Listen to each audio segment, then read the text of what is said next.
Well, Andreas Krieg is a senior lecturer at the School of Security Studies at King's College London, who researches violent non-state actors in the Middle East.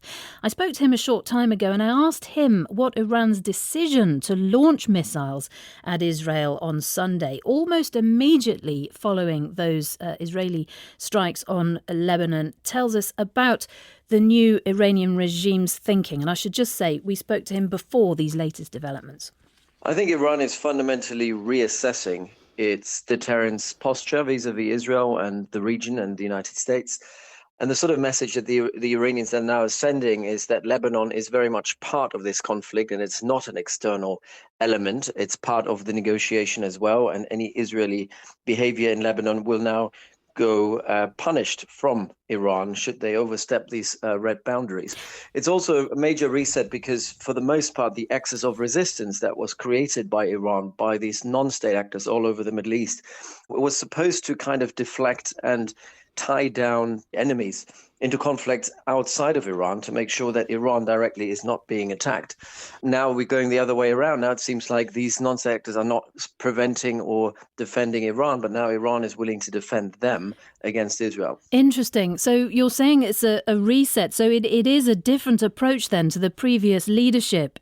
Absolutely. So after the 7th of October, Iran was very much reactive was trying to respond and react, but actually not assertively drive policy. They were also not willing to kind of retain or regain some sort of escalation dominance. Escalation dominance was on the side of the Israelis. They were dictating the speed, the terms of escalation, while Iran was always responding. And now the new regime are saying this time has changed. We are now setting the boundaries. We are retaining and regaining escalation dominance, and everyone else has to kind of follow. What does that tell us about Iranian military capability at the moment as well? I mean, this is a country and a military that's been comprehensively pounded by Israel and the United States for weeks. Yeah, but it has been very clear that militarily, at least from the air remotely, there is very little that can be further achieved in terms of degrading the capabilities that Iran has. And that capability is retained and is still very much in use. And also over the last couple of months of ceasefire, Iran has been able to rebuild.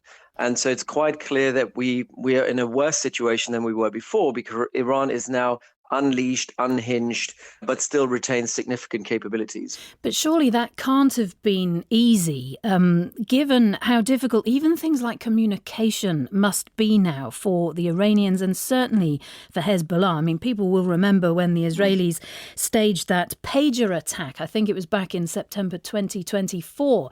So many of their fighters and organisers were taken out by the attack on the pagers. We understand that mobile phones are totally... The networks are totally compromised. People can't communicate that way, even radios. How are they getting messages to each other? How are they communicating between Tehran and Hezbollah? So they've completely revamped their communication strategy and their communication networks. It's now run mostly analog by runners. They have completely compartmentalized as well the entire structure of Hezbollah after 2024 from being, it was never really a hierarchically organized structure, but it's certainly now far more networked where smaller cells operate with high degree of autonomy without actually requiring direct communications with Tehran or even direct communication with the core of Hezbollah, the political wing, the strategic leadership of Hezbollah. And that sort of autonomously on the tactical operational level on the battlefield is something that works very much in Hezbollah's favor and has made it very, very difficult also for the Israelis to really penetrate these networks. And despite all this compounding of the core as well as the strategic leadership of Hezbollah, all of that had very little impact on the capabilities of Hezbollah to fight on the tactical operational level.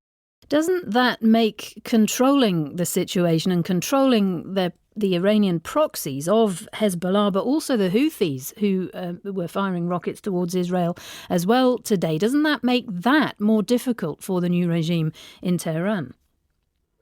Yes and no. I mean, the most important thing are supply chains. The Iranians need to retain supply chain control. They need to be able to resupply their proxies.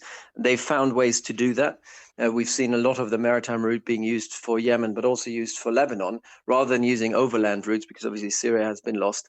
But what is more important is that they're quite willing and happy to basically stay entirely silent and let their proxies do what they see necessary and respond as they see fit.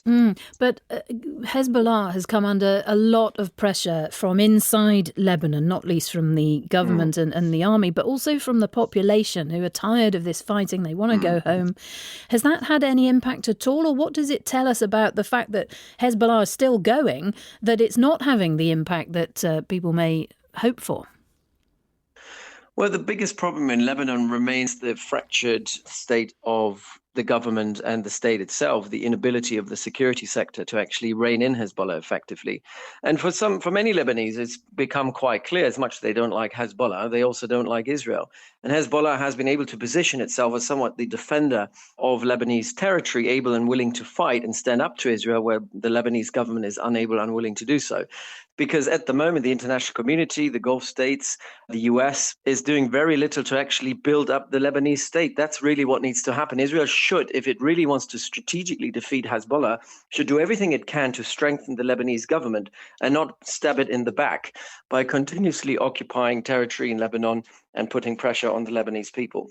We got an early morning tweet from President Trump this morning saying that Iran and Israel are looking to do an immediate ceasefire. But you've just said the situation is worse now than it was. Where do you think this goes next?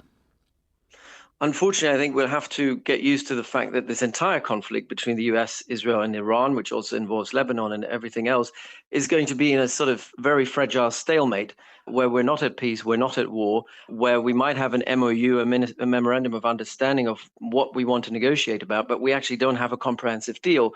And in the absence of a comprehensive deal, we will have these sort of spikes of escalation in Lebanon, in the Gulf, with Iran and the US and Israel involved as well, unless Trump really comes to the table. And Trump is not someone who can make wicked problems work or find solutions to them. And so I'm very pessimistic to think that we find an easy off-ramp here. Andreas Krieg there from King's College London.